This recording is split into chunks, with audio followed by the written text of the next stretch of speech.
Man, get the whole process to get this thing started is definitely a lot more. So I think. Yeah, when you're having to, there's a lot more elements to it now. Yeah. All right, well, welcome everybody to the second episode of the Subliminal Show. Today I have Andrew with us. He is over on YouTube, not the Melded Industries. He's just Melded Industries. Andrew, what do you do over there on that channel?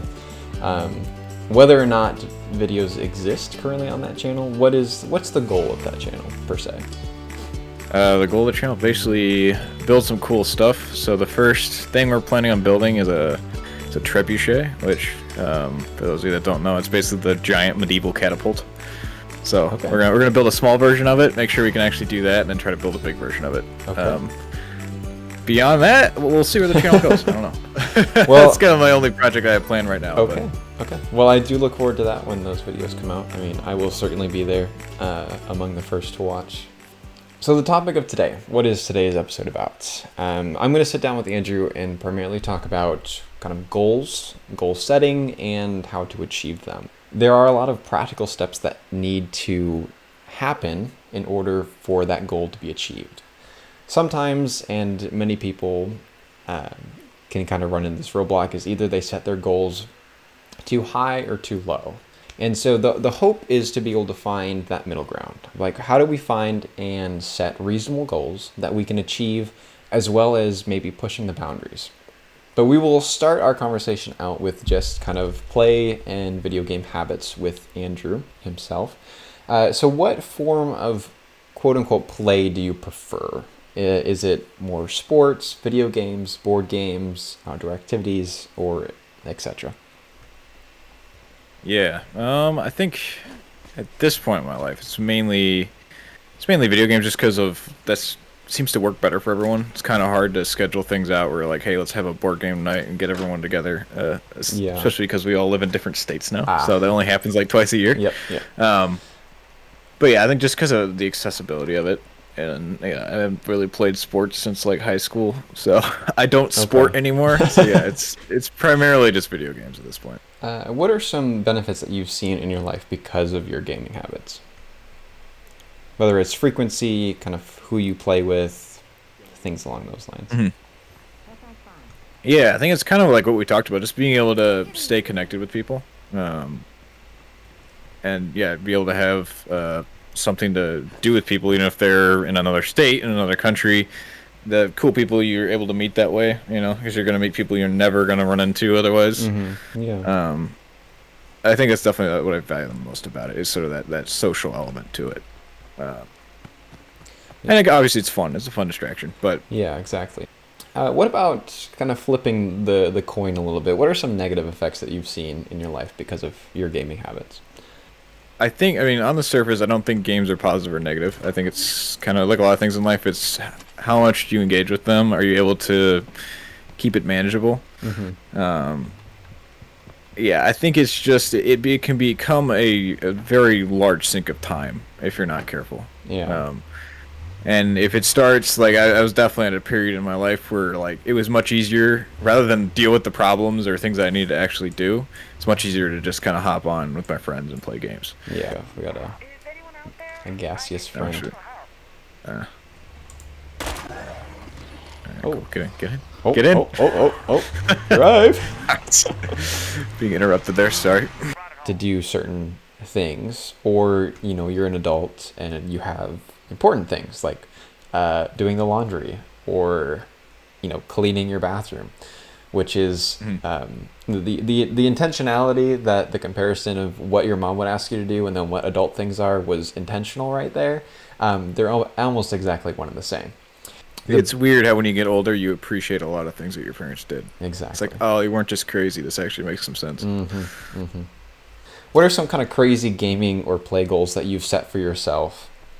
Which ones have you achieved, and which ones have you not achieved? We've been, like, as a group at least, very bad at actually achieving any of the goals we've set. Because we have, like, I think we've had, like, a Google Doc at this point with all the games that we've wanted to complete. Yes. And we, out of, like, 10 or 15 games, we've done, like, 2. Yes. Yeah. Mm-hmm. So we're not really great when it comes to actually achieving things in games. Because I mean, in the end of the day, it's like as much fun as pulling those goals off are. It's more about just having fun with your friends, you know. Yes, exactly. At least for me, it's not just like, oh great, we checked all these things off, but we hated all of our time doing it. Like, well, then what's the point? When approaching life goals, how do you prepare for it? Yeah, it's interesting because that's something I've had to learn as I've gotten older of goal setting. Because I don't know. At least for me, like my parents really, or no one really ever sat me down and like, all right, here's how you effectively plan for a goal in life. Like, obviously, everyone's like, oh, make a checklist. Like, all right, cool, but like that's very vague a lot of times. There's not all goals you can make a checklist to accomplish. Yeah, so I think I don't know if you mentioned it already, but it is making sure your goals are realistic.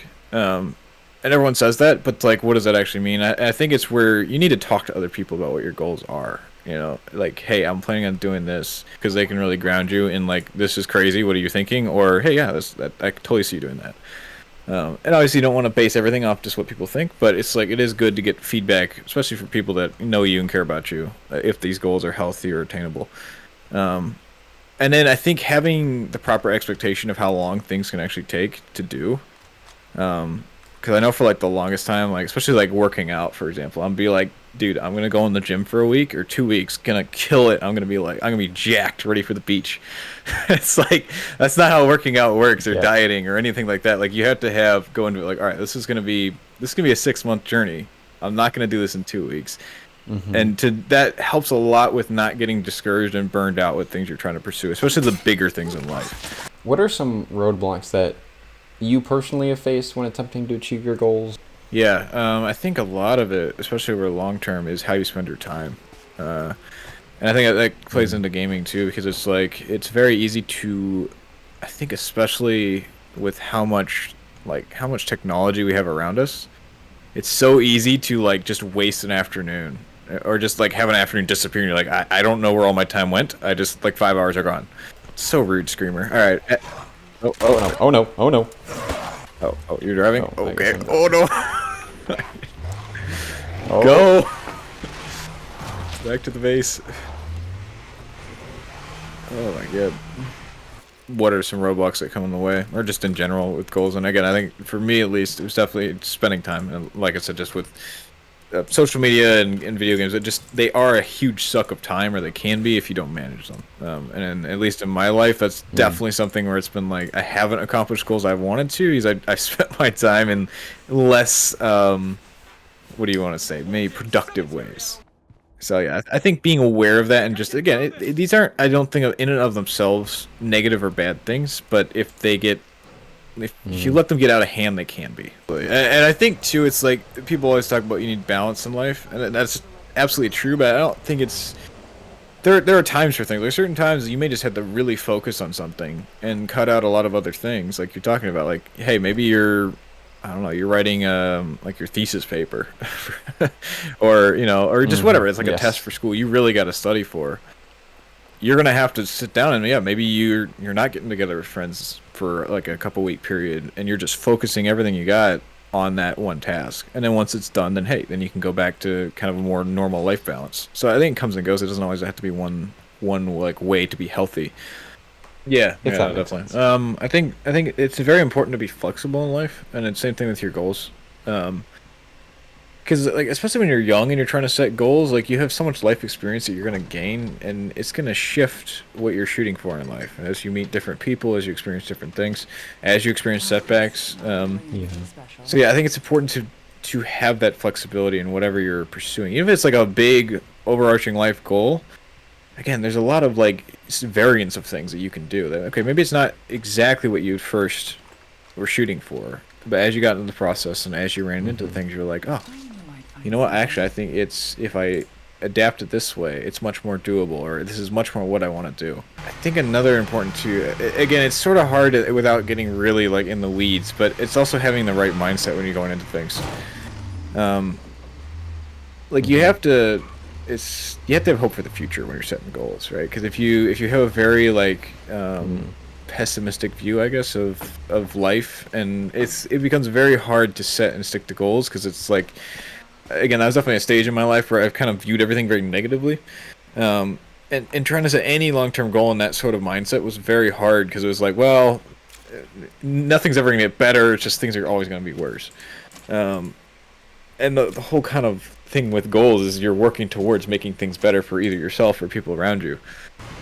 So when it comes to the phrase balanced living, what does that mean to you? Again, it's trite, but it is important. Like, so I view it as you show your diet, your exercise, and then sort of your mental health. But to me, those are all tied together. Like, if you're just eating really poorly, you're not working out, you're gonna have trouble. Like, just things are gonna be harder.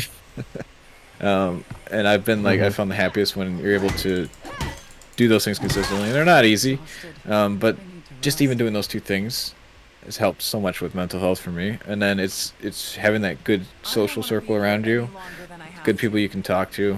I think that's a very beautiful way to sum up that conversation of anybody and everybody is going to tell you how to live. Everybody has the new best way to be able to address this specific area. But I think where you hit home was that aspect of it's going to be unique for everybody. There's a lot of trite sayings that are out there, but are actually kind of true. And it's one of the things of keep trying and not giving up. And I think that's very important, because it's like, not everyone will figure it out. It is true. You know, sometimes things don't work out, but a lot of times things work out better than you might expect, depending on what situation you're in. You know, because again, I have no hope that I would be where I am in life, or the things that I've been able to do, the people I've been able to meet, the experiences I've had. Like, again, if you asked me, like, 4 or 5 years ago, if any of this would happen, I would have said, no way, who are you, what do you know about me, you know nothing, go away. And it's one of those weird things. It's like, but I would still probably tell myself that as like, hey, it will get better, you just got to get through it. And again, that's really trite, that's everywhere, everyone says this, and it's like, when you're in it, that sounds like the most BS statement ever. Like, what do you know? But it turns out it is actually kind of true. Yes. And these elements can fall into place, but you have to give it a chance, and you got to keep trying. There is hope that the future will be better. Again, I didn't believe that for a very long time, and then again, I stuck with it, and I was able to find that. Just live life, enjoy it. It's short, but it's also good if you can stick with it, and you'll find it. So that's all I got. But thank you everybody for watching or listening, whatever method you have chosen to engage in this show. I'm really excited to see where this goes, where this takes us. Being able to listen to these incredible people, we've been able to ask questions and hear their honest responses of, you know what, life is hard, but there are ways to get through it. And one of those ways is play and video games. All tools are valuable, but when you can't use a hammer to hit everything and assume it's going to fix it. But yeah, don't forget to like, comment, subscribe. If you're listening on the podcast, head over to our YouTube channel. We're also on Instagram, Facebook. We have a Discord. Check it out. Basically, if it's a social media platform, we're probably on it. Well, that's it then. I'm not sure exactly what part of that I'm going to actually use to conclude this episode, but that's the power of editing. There we have it. Future me. Thank you, Andrew, again for being willing to do this, and we will see you in 2 weeks for the next episode of The Subliminal Show.